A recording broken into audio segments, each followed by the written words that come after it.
life of a spy isn't as glamorous as I thought.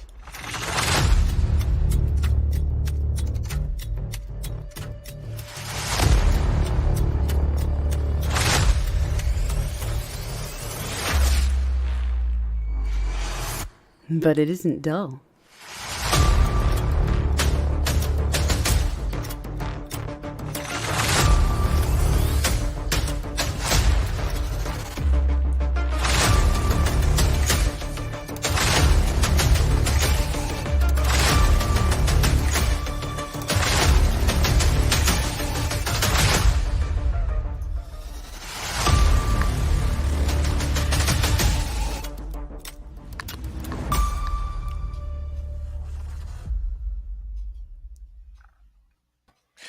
Hello, everybody. Good evening. We're back. Yes. So apologies for the last couple of weeks. It's been interesting around here, shall we say? Yes, but we're not dead. Yes. We have been coming out with pre-recorded stuff. If I still had a newspaper subscription, I'd hold one up to prove that we're live. Yeah. But yes, I am Daniel Parker, co-host of Critique Corner, along with my partner in crime, DB Fastbinder, aka Darth Bobcat.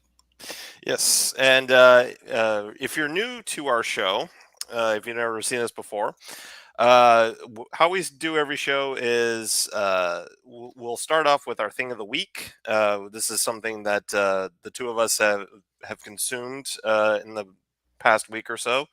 And then we will do our box office reports or analysis, and then after that we'll get into the topics that we've all got lined up for us. And this is an exciting couple of weeks.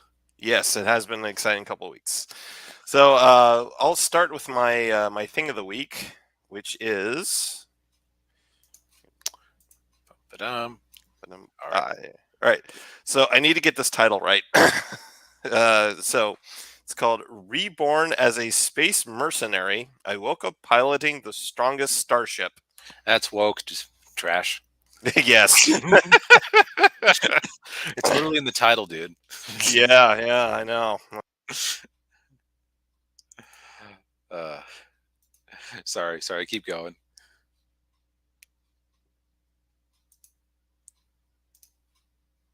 Oh no.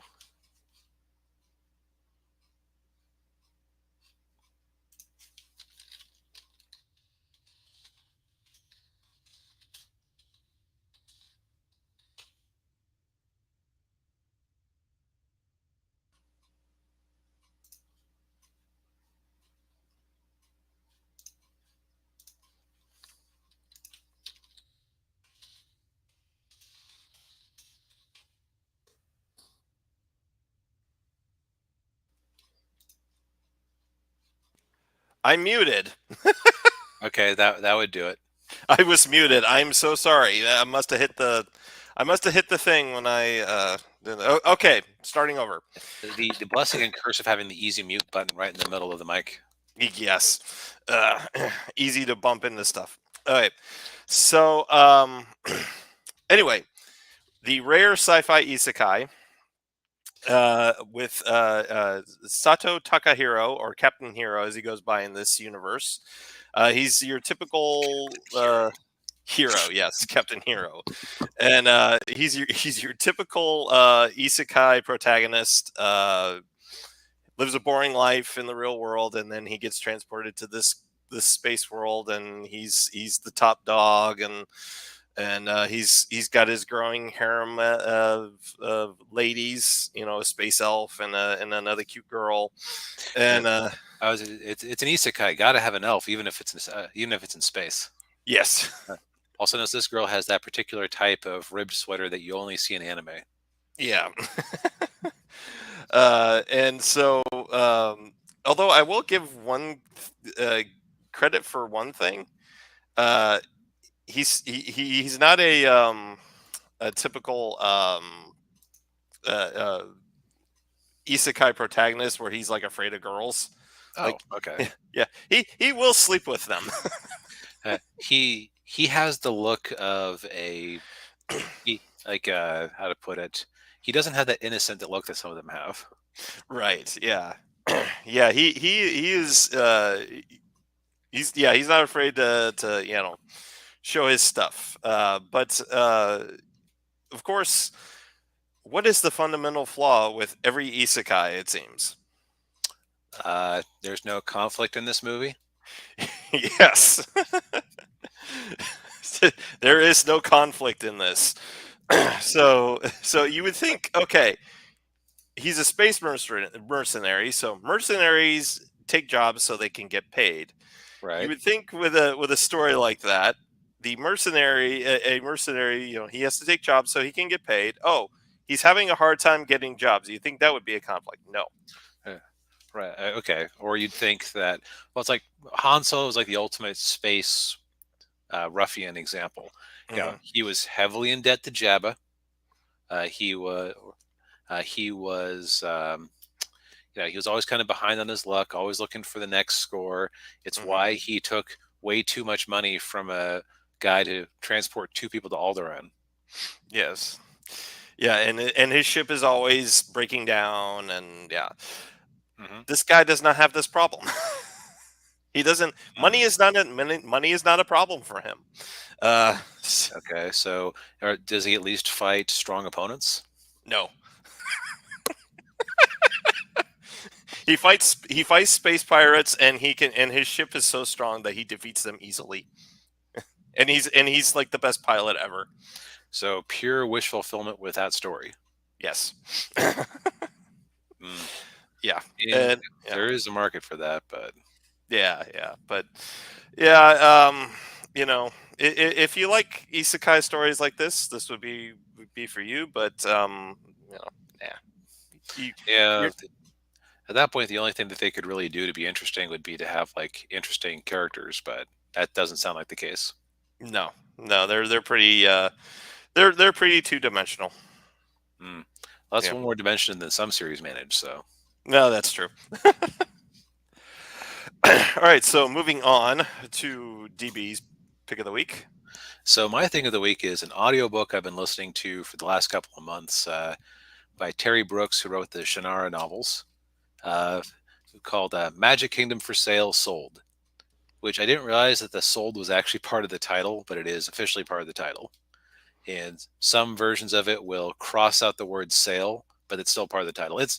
It's almost like an isekai with a weird title. So it's which is Yeah. appropriate because there's arguments about what the first isekai story would be technically. Like Narnia would qualify, of course, Hmm. but it didn't quite fit the. I'd say this fits the typical pattern for an isekai novel better than anything that C.S. Lewis came up with. Mm. Um, so this is, you could almost call, this was written in 1980, or this was published 1985 or 86. I actually mentioned it. I actually checked it out because my dad had mentioned liking it. So I was like, oh, that sounds interesting.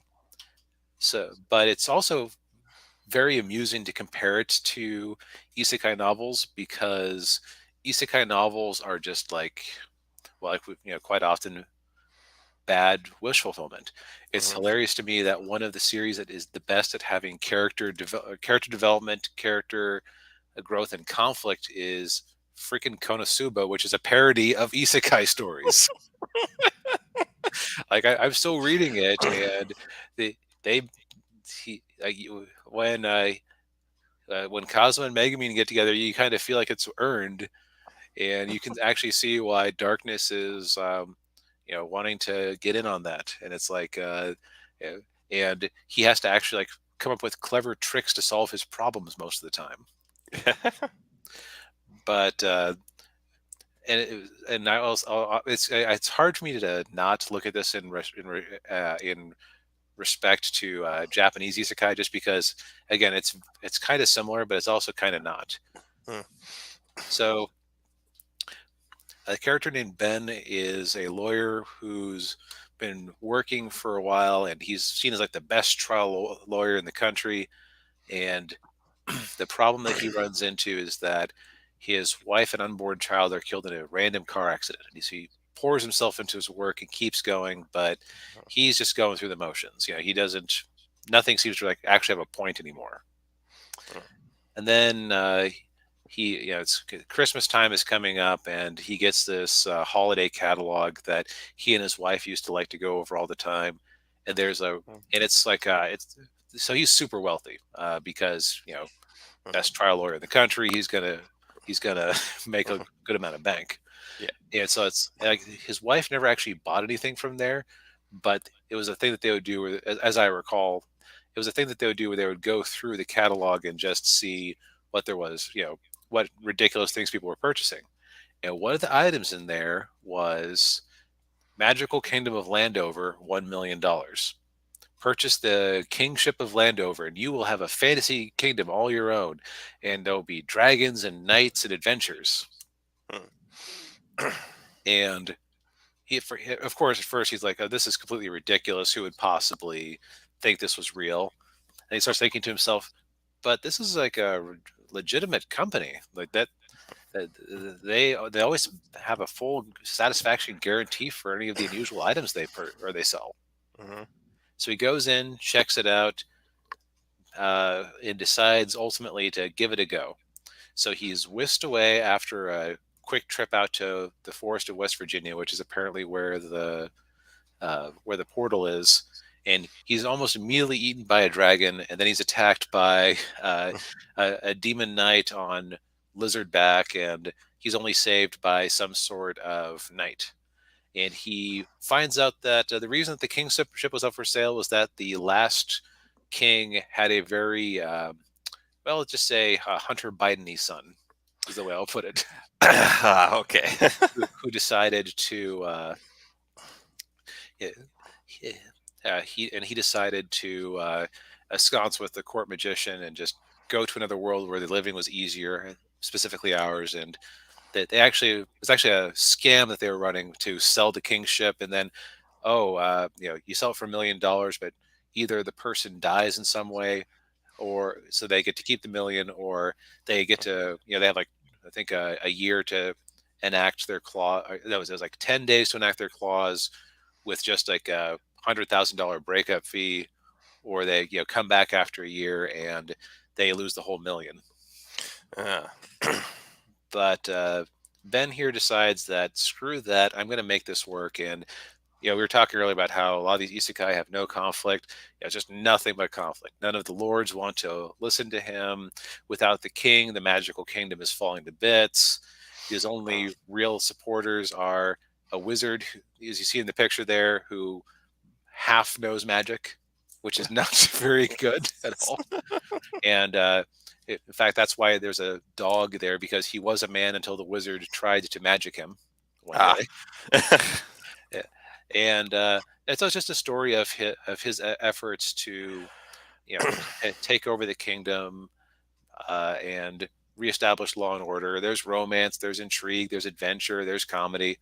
I would actually say that a wise anime studio would go out to the Terry Brooks estate and try to get this licensed, because it would you could pretty easily adapt it to and tweak little things to make it fit the current oeuvre over there. Yeah, sounds it sounds like a cool story. I've never heard of it before. Interestingly enough, I've listened to it as an audiobook. Reason it took me months is that I don't often have time where I'm unfocused enough for that. It's interesting, like YouTube videos in the background, I can just have anything else going on and pay attention to those. But audiobooks, you have to have that extra bit of focus for it. Right. Yeah. But yeah, it's a good story. And interestingly enough, I thought, oh, all the books dropped on Audible at once. This must be like they found the old recordings and got the rights to them. No, this is all new recordings specifically for Audible. Apparently, the whole series is dropped there now. So I'm probably going to check out the next one pretty quick. Wow. Yeah, sounds cool. Yeah, Yep. Definitely. I should. I need to do more reading, but yeah, I could always listen to audiobooks, I guess. Yeah, it's just a little not as time consuming, I guess. Yep. And if you want to sign up for Audible, we don't have a membership, so we don't have a we deal. don't. So just go to audible.com or whatever. No, we are not sponsored by Audible. Oh, we could be. Go- Hmm? go- come on, Amazon. Yeah, come on. Speaking of things that didn't happen, so we haven't been able to do a full box office breakdown like we typically do for a couple of weeks. We did do one about Thor where we basically called it Schrodinger's flop, where it's like, depending on who you listen to, it was either a huge triumph or it was woke Thor gets BTFO'd. Mhm. Not a lot of nuance. No. Um, at least that's what the YouTube algorithm was feeding me, was those two things. With Yes. John Campia apparently accepting without critical thought a temporary mistake on Box Office Mojo that said the total box office at week 2 was 700 million, which is not true. I was corrected. Ooh, yeah, it's not close to that yet. Yep. I mean, we're now beneath the box office or the numbers trend line by a substantial amount. In theory, based on its opening weekend, it should have at least hit 300 million. It has not yet. And at this rate, it'll probably hit that by the end of the weekend. But it's and that actually brings up an interesting thing. So Valiant Renegade, whose channel I endorse and admire, he does a lot of box office and financial analysis for Hollywood because he's been in financial analysis for 20 years, so he has a lot of credibility in my eyes. Did a video that Daniel, how did you describe it when I shared it with you? Well, it was my understanding there would be no math. Yep. So it has like an interesting consequence for how we analyze box office, but because of how most of these studios are now treating things, and I came up with an analogy. So let's pretend that I run a comic book shop, and one of my major products is I buy Daniel's comics. And our part of our agreement is that I pay him a little bit more than half of the, like, say, let's say if I buy his comic for 55 cents, I can turn around and sell it for $1. So he gets a little bit more than half the value. But the benefit to me is that we have an agreement. I have a 4-month window where I'm the only one who can sell those comics. So, okay, it draws people to the store. They might buy more stuff, more snacks, things like that. So then one day, Daniel comes to me and says, "Hey, just wanted to let you know I'm building a new service called Angels Awakening Plus. It's a streaming comic service, and from now on, my comics are going to drop day and date on this streaming service as they arrive in your theater. I hope that's okay, or as they arrive at your comic shop." It's like, I'm going to go like, screw you. I'm not paying you 55 cents a comic anymore, because if you can just stay home and watch the thing, then it's not worth it to me. No, from now on, I'm going to give you like 50 cents a comic, or 40 cents a comic, or maybe 30 cents a comic. So now, even if we hash things out and it goes from 4 months down to 45 days, there's still going to be a lot of people who go, I'll just pay for Angels Awakening Plus and get the comic when it arrives. I can wait that long. That's the exact situation that the studios are in. Traditionally, it's been like 55% of the ticket goes to the studio in America and Canada. Internationally, it's average of like 43 cents because of taxes and exchange rates and fun things like that. Now we've been estimating 60 cents when we figure out if a movie is profitable or not. This is not good, because while it's too hard to calculate things, Valiant Renegade was running through numbers, and it looked like the average, like for a lot of these Disney things and HBO things that are going to streaming after 45 days, to say nothing of the movies that came out day and date in 2021. Like that. Oh yeah, they got reamed. Oh yeah.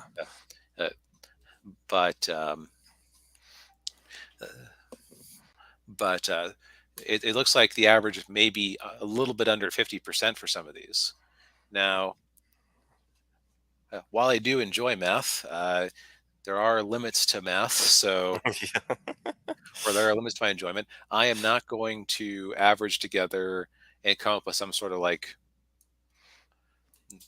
I'm not going to. I basically, I'm lazy. We're doing this for fun. We want Yes. rough approximations are fine. Yeah. So Yeah. now, so let's go into like what difference does this make for a movie like Thor: Love and Thunder for our estimates? So Thor: Love and Thunder had a ridiculous $250 million budget. We'll be Yes. generous and assume that the marketing budget didn't double that. We'll just go with the standard 1.5 estimate, knowing Yeah. that this could be low. Mm-hmm. Now, if we do the old math where we assume Disney gets 60%, divided by 0.6, that works out to a break-even point of 625 million. So on those old metrics, hey, they're just about there. Yes. If we only assume that they get half, though, Ooh. 750 million, and we lowballed their budget for marketing, 750 million to break even. Yeah. Yeah. So, Yeah. The marketing could be, that could be close to 200 million. very easily. Yeah. So this has a lot of interesting consequences, and just the biggest factor in this is that the studios go, or the studios go, hey, we're just gonna, we're putting this movie on our streaming service to build it up, and so we're gonna have a shorter window where the theaters go, okay, fine. Part of the value that the theaters provided was we get it first, and we get it first, and if you don't see it in the theaters, you have to wait 4 months before you can buy it on DVD or whatever. Mm-hmm. If it's now 45 days, I mean, Daniel and I have watched The Batman together. We've watched Doctor Strange together. We did not buy a movie ticket for either of those. Nope. We just had our subscription that we paid for. Mm-hmm. And we can use it for other things too. So congrats, Disney, and Warner and everybody else who's sacrificing their movies to try to build up their streaming services. Not only are your streaming services unprofitable because it's a flawed business model, but you're not even necessarily breaking even at the box office like we thought you were. Yeah, you're killing your main product. Yeah, and you're also destroying interest in people buying a copy of Thor: Love and Thunder on, say, digital or Blu-ray or DVD. Mm-hmm. Because it's like, well, on the one hand, I can pay $20 and have permanent access to this movie, but on the other hand, I can pay, what is it, $8 for a Disney Plus subscription Yeah. and watch it once, which is probably all I'm going to watch this movie anyway. Yeah. So, and you know that they aren't going to show it on network television anytime soon, if ever. No. So, No. and that would always make them money before. They sure as hell aren't going to rent this out to Netflix, which would make them even more money. No. And you might see it on cable television. You might eventually see it on Disney Channel or, God, Turner Classic Movies, maybe, because there's been some stuff on there that has shocked me, but Yeah, FX maybe. FX is probably the most likely one. Yeah. Turner Classic Movies was showing Porky's, so apparently the art is dead. Yes. Not that Porky's isn't funny in its own way, but it's also not what I would expect from Turner Classic Movies. No. Yeah. You would expect classy. Yes. Okay. I should say I am reasonably sure one day I saw that Turner Classic Movies was showing Porky's. I might be thinking of a different dumb 80s comedy, but it's the same general principle applies. Meatballs maybe. Don't think it was Meatballs. I think there's a reason I thought it was Porky's, but anyway. So that's our methodology talk. Yes. So again, we may even be overestimating it, but on the other hand, this methodology doesn't account for things like tax credits you might get for filming in particular countries, or Mhm. uh, accounting shenanigans that you can do and things like that. But I think so Thor, with that methodology, it goes from Schrodinger's flop to, man, that might actually not break even. Yeah. An original Avenger in a follow up to a pretty well received movie. Yeah. It's Sad. sad how the mighty have fallen. Yep. Yeah. As far as other things, Top Gun Maverick just refuses to leave the top 5. Yeah. Even if we look at the daily, there it is, crowding out poor Elvis. Now, Elvis has actually had pretty remarkable legs. It's way over what people said. So that's a sign of a really good word of mouth. Mhm.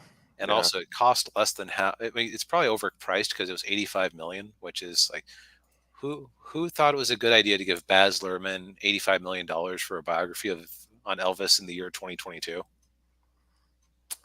I don't know. It's Warner Brothers; they make foolish decisions. Yeah, that's true.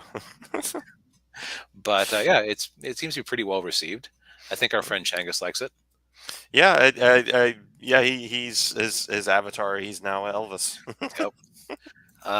And of course, and Paws of Fury, which was a kids movie that has been sitting completed for years and years and years, which is like a loose, bad remake of Blazing Saddles for kids. Uh, It even has Mel Brooks as a voice in it. oh, really? Not Oh. doing well. I'll admit, I watched the trailer and I thought, aside from the excessive fart jokes, this could actually be interesting. I'll probably watch it on streaming, which is the problem right there.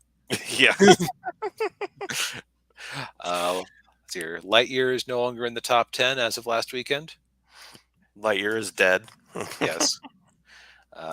Lightyear made less money last weekend than Marcel the Shell with Shoes on. Ooh. And they've been out a similar number of weekends, and Marcel had the weird thing where A24 likes to release movies in a weird bell curve rather than the typical Right. big release and then you taper off. So Right. Yeah. Minions is continuing is- to hold on. Minions has made more money than Thor, though it's also been out another week, so that's not fair. But Right. Yeah. still, it's embarrassing. Yeah. It's yeah. And it cost less than half as much, no, less than a third as much as Thor. So Yeah. And it cost a lot less than Lightyear. yeah, less than half as Lightyear. So Yeah. yeah, if they could make movies for Minions money over at Disney instead of everything gets 200 million, they'd be in much better shape. Hmm. The new releases we didn't really talk about were Nope and Where the Crawdads Sing. I would call Nope another Schrodinger's flop because I see people calling it both. That's the new Jordan Peele movie, right? Yeah. Yeah. So it's like the Schrodinger's flop aspect of it is that if you compare it to his previous movies, it's underperforming. If you look at it just on its own right, it's doing all right. Hmm. But it did come in under the estimates were like 45 to 65, just barely under the estimate. Well, I mean, it's I'm assuming it's a very moderately budgeted horror movie, so it's Surprisingly not. This is Really? 68 million, Oh, which is more than he's gotten for previous ones. yeah. It's likely to break even, but it's not. Yeah. It's not going to be a huge hit. Yeah. Yeah. Meanwhile, there's Where the Crawdads Sing. It has an interesting enough premise. It's basically about a girl who lives out in the swamp who might be the only witness to a murder, as I recall. It's doing all right. Yeah. This one is a modestly budgeted movie from Sony. Yeah, 24 million. 24 million. Oh, yeah, that's nothing. Yeah, like if we run our new numbers on it, I'm gonna go ahead and I'm gonna assume 50 million all in cost because advertising is expensive. Right. So yeah, okay. So if we do that, that isn't quite as good. It's like No, that's not. Yeah. it's like 100 million to break even. Yeah. But since it's Sony and who has wisely chosen not to have a streaming service, Yes. they can actually, they could sell this to Netflix and make some money on it, and people might buy it on Blu-ray and DVD. And you know Mhm. that just having a movie will help the book sales. So, Yes. yeah, you don't cry for Where the Crawdads Sing. Yeah. They'll probably be fine. Yeah. Yeah. Is this would this be an Oscar bait movie? Um, well, considering I don't think so. Okay. Um, Of I have course. not heard of any racial or other aspects to it. Okay. Yeah, because well, although usually Oscar bait movies are like in the fall and late Right, winter, so probably not. right. The whole release cycle has been completely deformed by COVID. So, That's true. uh, Yeah. s- All right. speaking of release schedules, actually, so the quick summary, yeah, Disney ain't doing so hot. Phase 4 No. has pretty much been uh, they had a bright spot with Doctor Strange and the Multiverse of Madness, as like that's the only like clearly profitable film. Hmm. Um, but everything else is either close or loss. So Or they don't have it at all, like Spider-Man.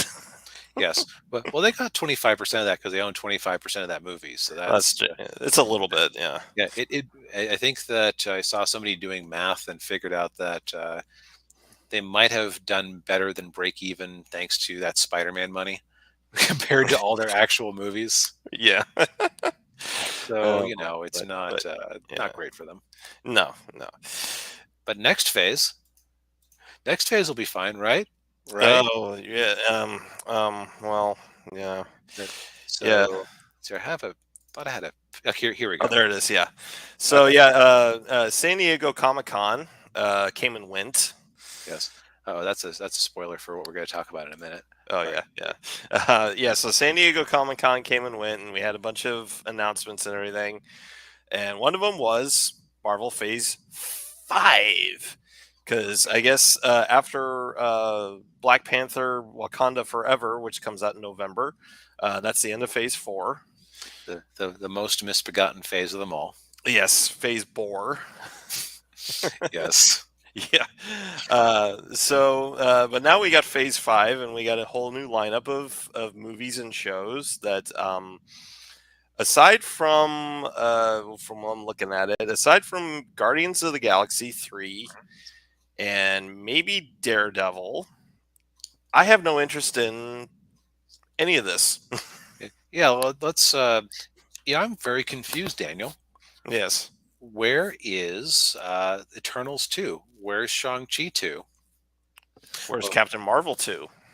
well, there is the Marvels, but Oh, Marvels, but she's having to share that with Monica Rambeau and Kamala Khan. Kamala Khan, yeah. But Now, yeah. where's what do you call it? Where's Black Widow's sister that they spent the whole movie building up? Mm. They're conspicuously absent. Yes. Now, supposedly Shang-Chi 2 is in development and just doesn't have a release date yet. So that might be a Phase 6 one, but yeah, let's run through this real quick.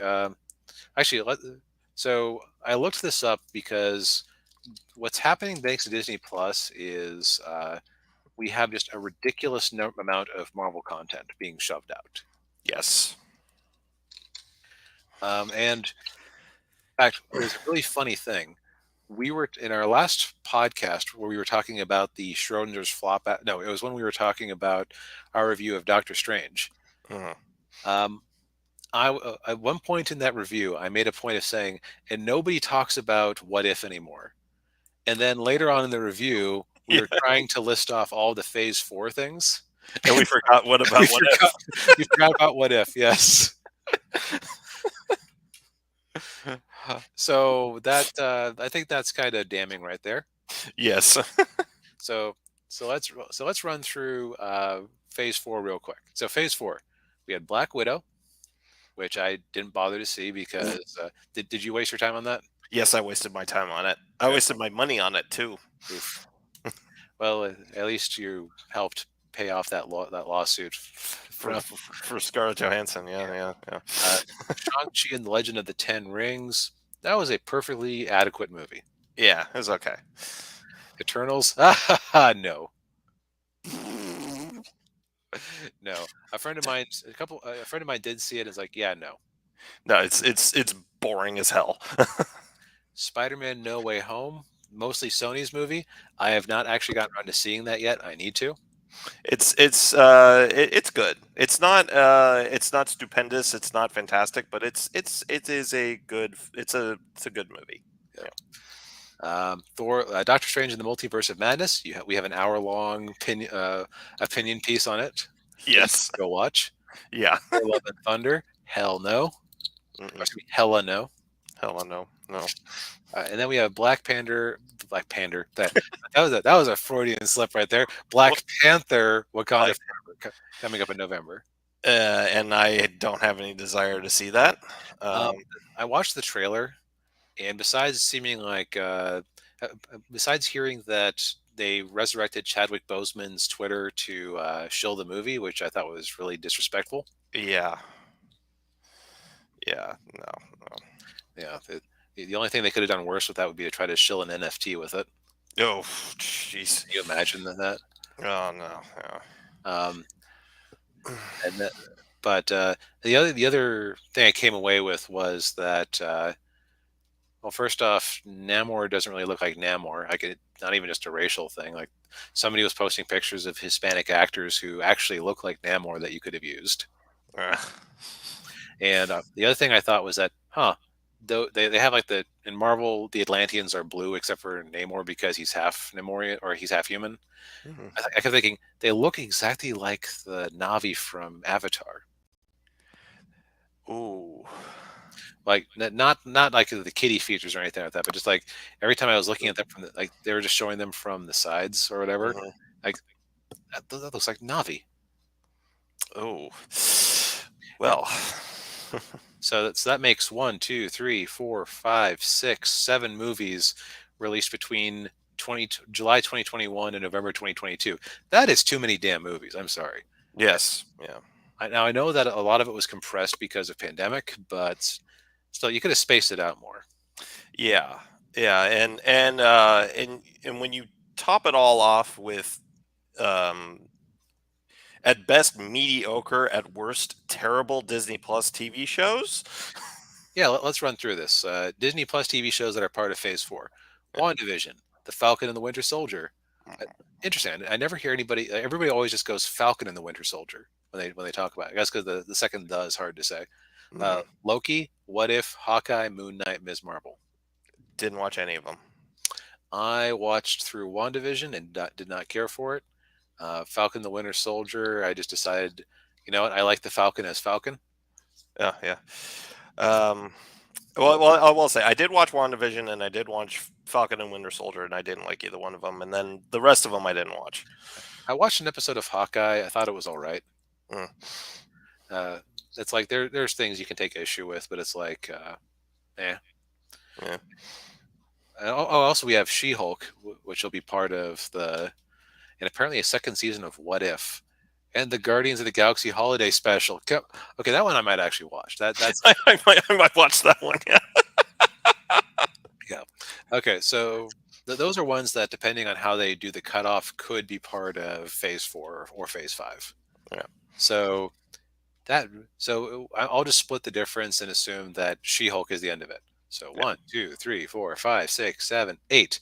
So 7 movies, one co-owned by Sony, to be fair, and 8 TV shows. 18, so 15 Marvel things for you to watch between last July and this fall. No. If you were asking dedicated comic book fans to buy 15 comics monthly, that would be quite an ask. Yes. Yeah. And yeah, it's just not. This is bloated. And yes. I understand what. And the thing is that Ms. Marvel is actually probably the smartest one insofar as you're trying to attract a different audience because it is kid focused. That's not an awful idea. It's just that it didn't do well because you've courted an audience of people who if they grew up on the Avengers, are now in their 20s, and they're not going to want to watch a kids show. Right.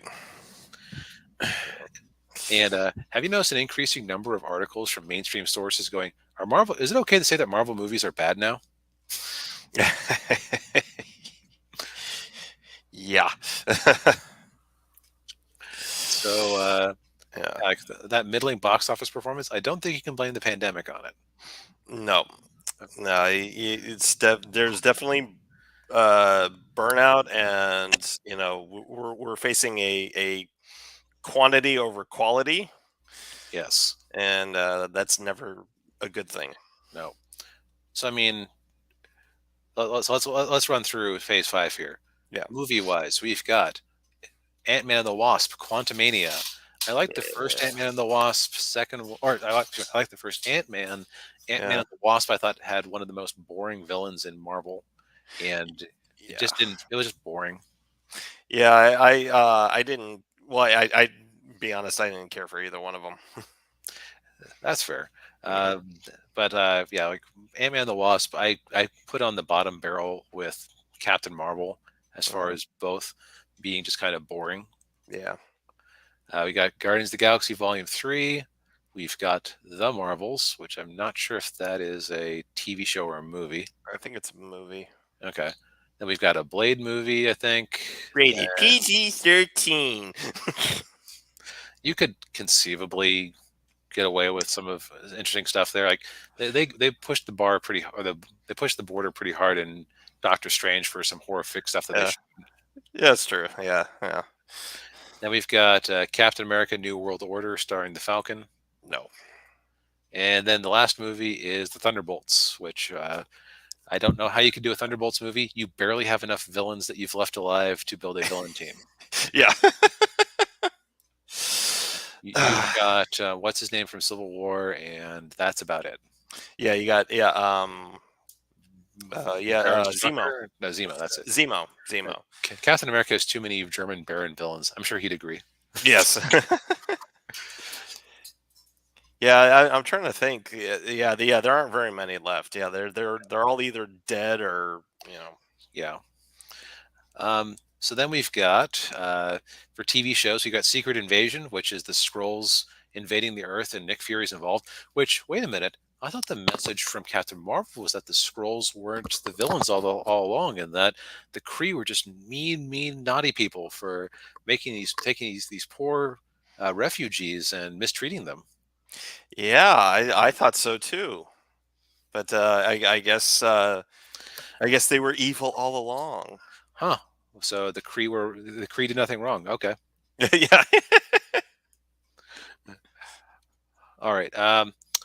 Echo, which, boy, I don't even know what is Echo. I'm sorry. So- I'm being a normie here.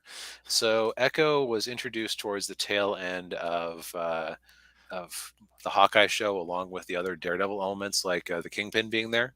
Okay. She's basically Brian Michael. Now, this is going to sound mean when I say it, but I'll clarify. It's Brian Michael Bendis's attempts to make a new Elektra. Oh. She's deaf instead of being. So it's like she was like a romantic thing going with Daredevil. So it's like interesting. One's blind, one's deaf. That's kind of interesting. And she Mhm. basically has Taskmaster's power, where she can copy any movement that she sees, Okay. in part because of her deafness. Now, the reason I was like, I'm sounding mean. The comic was drawn or was written by Brian Michael Bendis back when he was good, and it was drawn by Joe Quesada back when he wasn't an online troll most of the time. Mm. So that introductory comic was solid, really good. I really enjoyed it. But I cannot imagine an Echo TV show being the least bit interesting. Yeah, that doesn't sound interesting. Loki season 2, I could see people being interested in Loki season 2. That one's probably going to have good ratings. Yeah.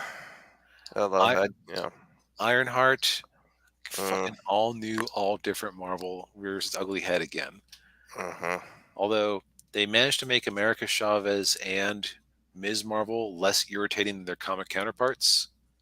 Maybe Riri Williams will be less irritating. Yes. Though she's being introduced in Wakanda Forever, so I guess we'll get an idea pretty quick. Mhm. They have Agatha all along because Hollywood still makes the mistake of assuming that being popular on Twitter means like because people liked the song, which was catchy. It was Mm-hmm. Agatha, Yeah. ripping off the style of the Munsters. Right. Um, well, we'll see if that works out any better for you than Morbius. So Yeah. I've said it before and I'll say it again. Twitter is not your paying audience. People who spend all their day on Twitter are Have people no who money. Yeah. they have no money, and if they do, their entertainment is doing things on Twitter. Yes. And then we have in terms of things that have actual quality, you have Daredevil, Born Again. Now, the comics Yeah. they've been really like writing for the Frank Miller stuff from Daredevil. I Mm-hmm. think this is like the last major one he did. Uh, I thought they kind of already did Born Again in season 3. so I wonder if it's going to be like where the Spider-Man No Way Home, Far From Home, Homecoming didn't Yeah. actually have anything at all to do with the comics that like with the Homecoming comic. Like Oh. Homecoming was like a dark attempt to be like the Dark Knight Rises or the Dark Knight Returns for Spider-Man, where it's like, oh, he killed Mary Jane with his radioactive spider spunk. Ah. I wish I was making that up. Ugh. She got cancer. Ugh. And they turned that into Teen and Peter. So the title can have very little to do with the original thing. The original thing, yeah. So I'm probably going to end up seeing Guardians Volume 3 just because I liked that so much. Me too. And they apparently ditched Thor or Thor ditched them in Love and Thunder. So great, we don't have to deal with Fat Thor. Yeah.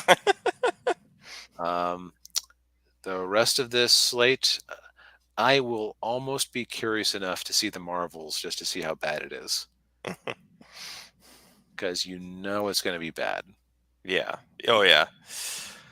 Yeah, and for me, yeah, I would say, like I said, Guardians, and then maybe Daredevil. And like I said, with unless Blade is like, unless they go really far, they take the PG-13 rating as far as they can take it, or if it does get an R rating, I might go see Blade, but I don't know. Truth be told, I've never seen the original Blade, so this might just inspire me to check those out. The first 2 Blade movies are good. The effects might be a little dated, but the third one was bad. Okay. Although the third one is why we ended up with Daredevil, or not Daredevil, with Deadpool. That's true. Because Ryan Reynolds. Yeah, Ryan Reynolds. He was told to act like Deadpool, and he was like, "What's Deadpool?" So they gave him a bunch of the comics, and that's why he fought for that movie for so many years. So we at least owe Blade Trinity that. Yes, we do. All right. Speaking of probably unwarranted resurrections of old product, actually, you know what? Just because there was a trailer for Shazam 2.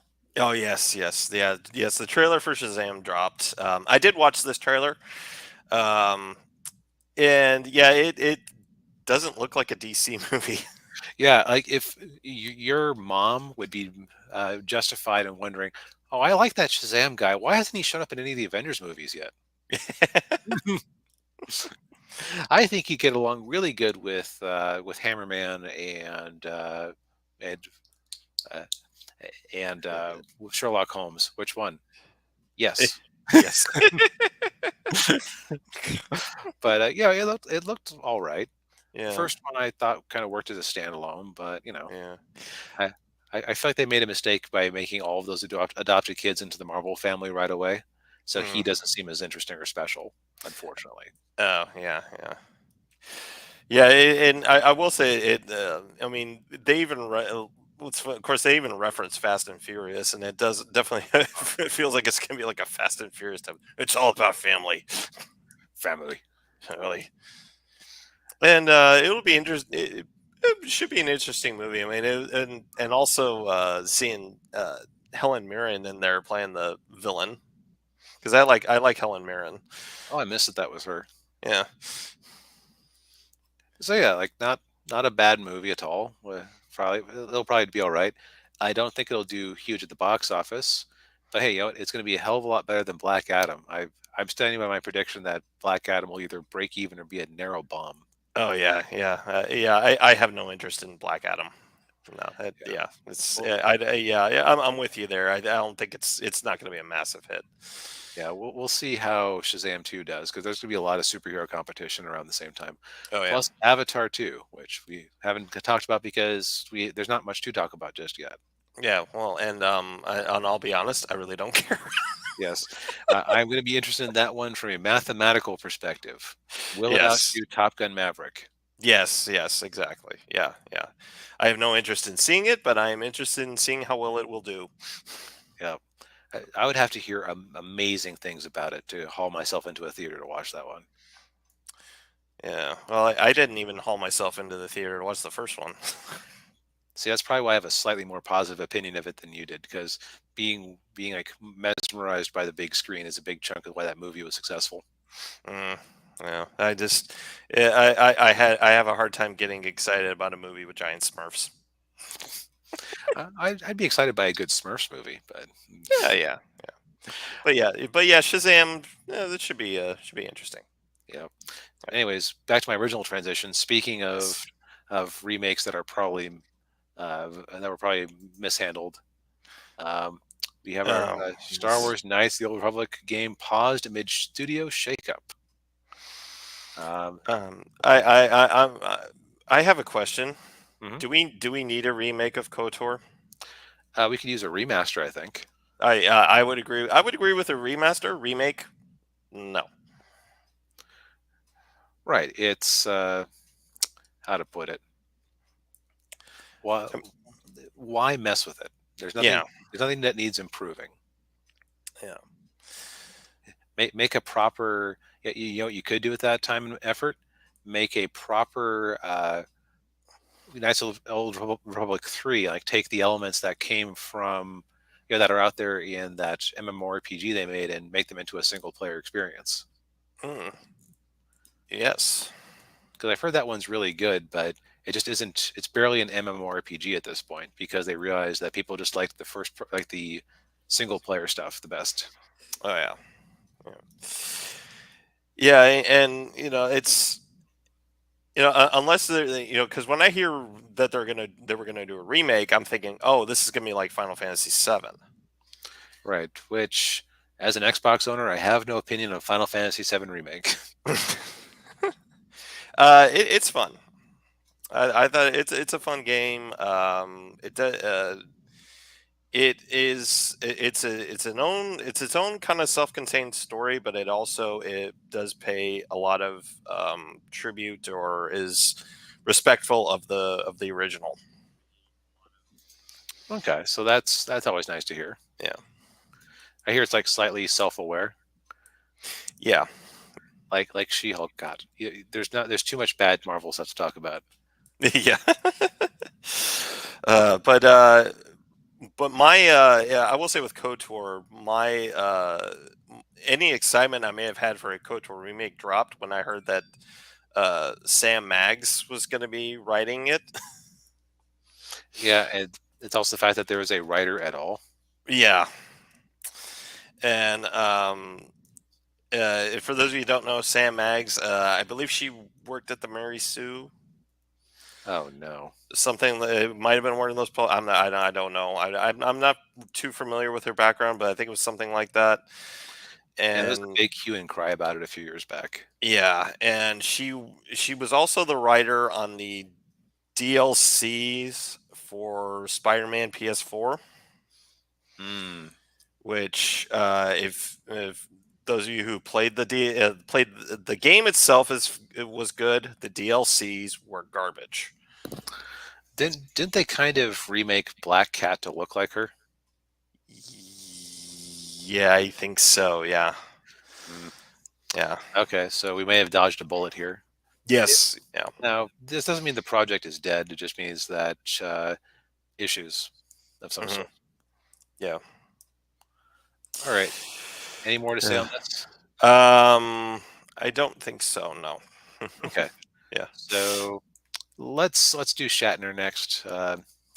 Yes. So, I like Bill Shatner. Yeah, he's one of the all-time great leading men. Yes. I grew up watching Star Trek. He will always be Captain Kirk. Hmm. And so he was at San Diego Comic-Con, and he had something to say about the new Star Trek uh, stuff, and he said something to the effect that Here, let's see what Gene Roddenberry's rolling in his grave or something like that. that's your and his host, Clerks director Kevin Smith.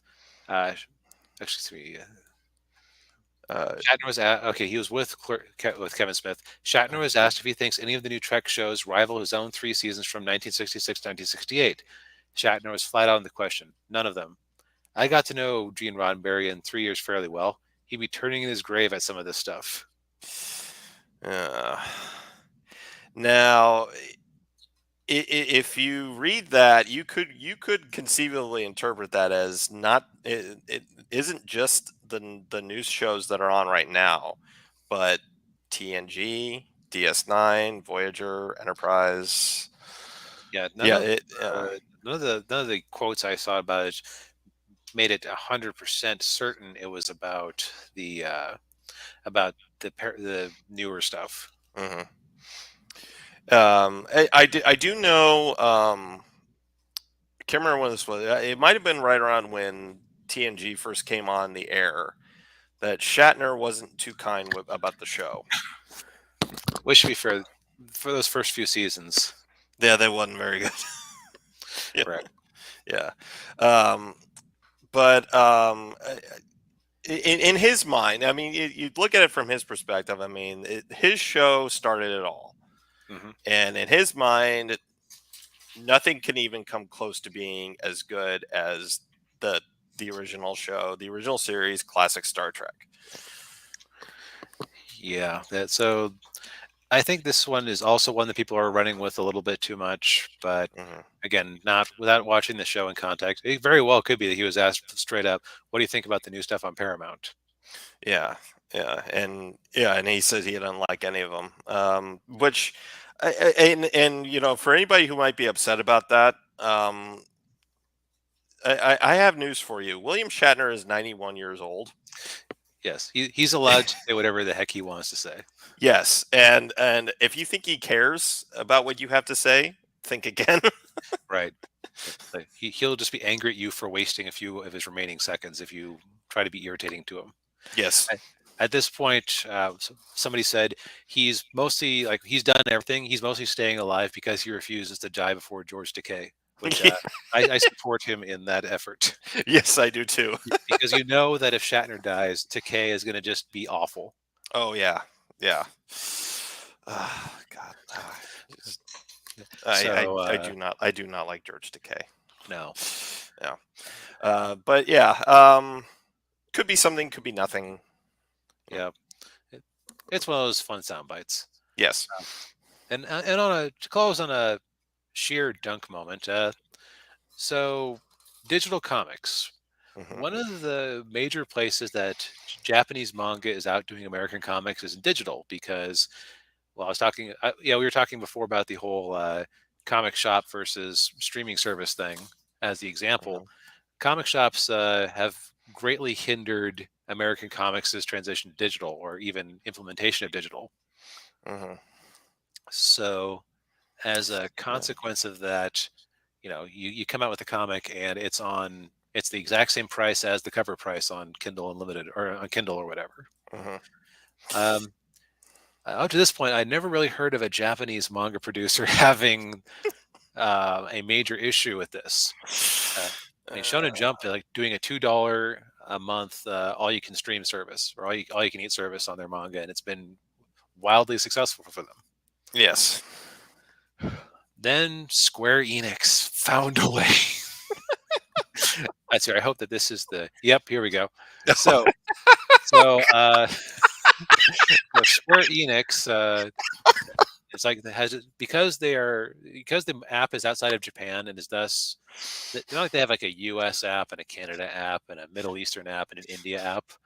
They've had to apply the same level of censorship as you would try to get into Saudi Arabia,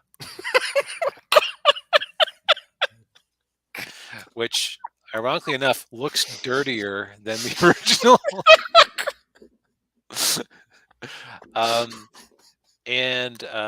Yeah, they were saying that they're saying like they're looking into it, but it's because it's the whole world outside of Japan. They had to censor it for probably the Middle East and a few other places. Now, what's really funny is that people have been this is, you might go, man, I guess it's still $1 a month. No, it's $1 a chapter. Ugh. I thought I was like, okay, if it's $1 a month, I can use a service to like scope out manga that look interesting and not feel too bad. But no, it's $1 per chapter that you read, $1 per censored chapter. But it's like, okay, I mean, it took somebody time to do this, right? No, this was done by an AI.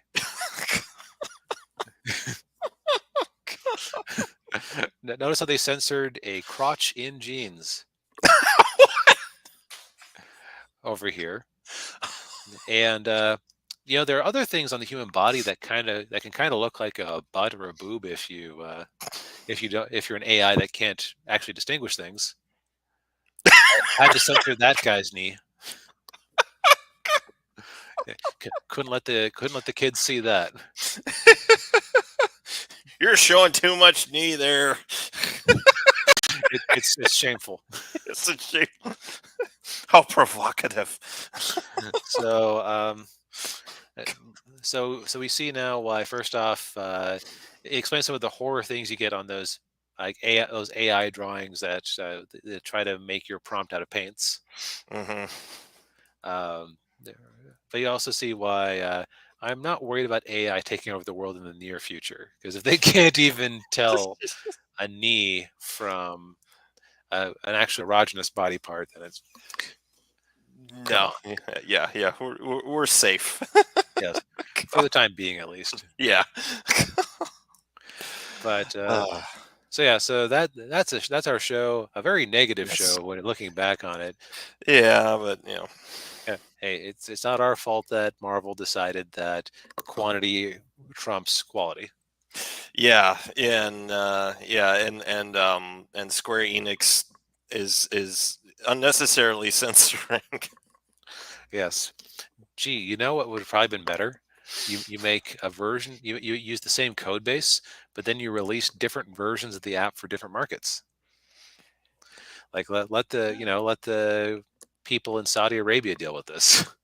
Yeah. You would think that would be the logical thing to do, but no. Also, hold on a second. I'm just gonna grab a manga from my little to-read pile back here. Let's hear. So this volume of Sakamoto Days, which I've read some of but not all of just yet, was $10. I own it. I don't have to keep paying a subscription to keep reading it. I can put it on the shelf, and in 10 years from now, I can pick it up and go, oh, yeah, how was that one? Yeah. Right? Right. So how many chapters long was this? Is there a table of contents handy? Actually, I have an idea. I'll be right back. 7 chapters. 7 chapters.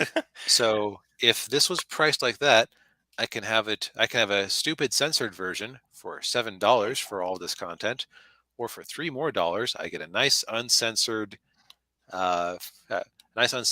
permanent version of it. Yes. Actually, give me 1 sec. I'm going to be right back. I have a point to make here real quick. Okay. All right.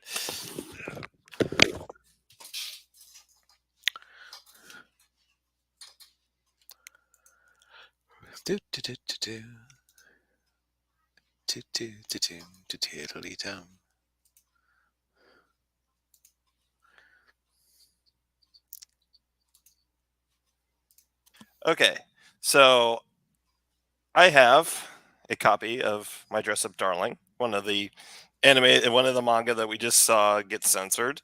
hmm And let's see if I can show it here. Let's see if I can find it. Oh, okay, here it is.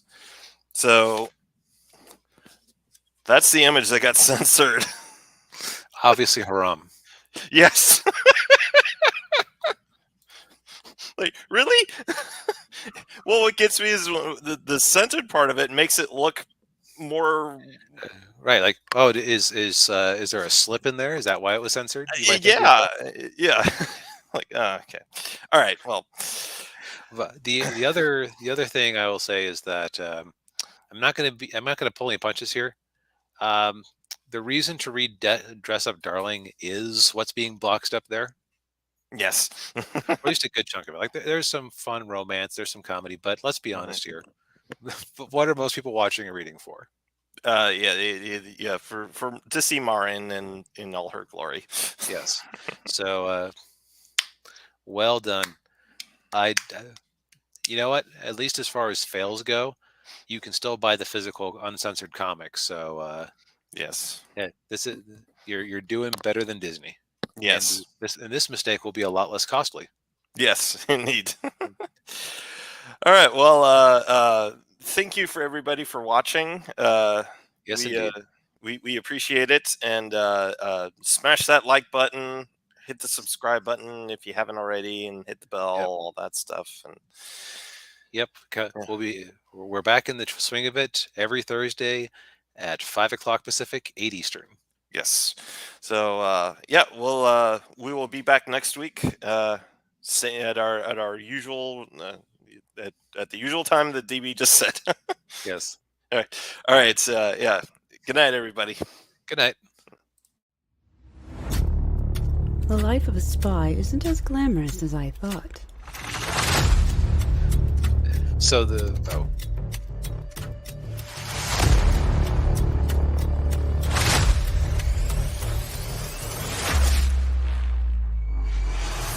But it isn't dull.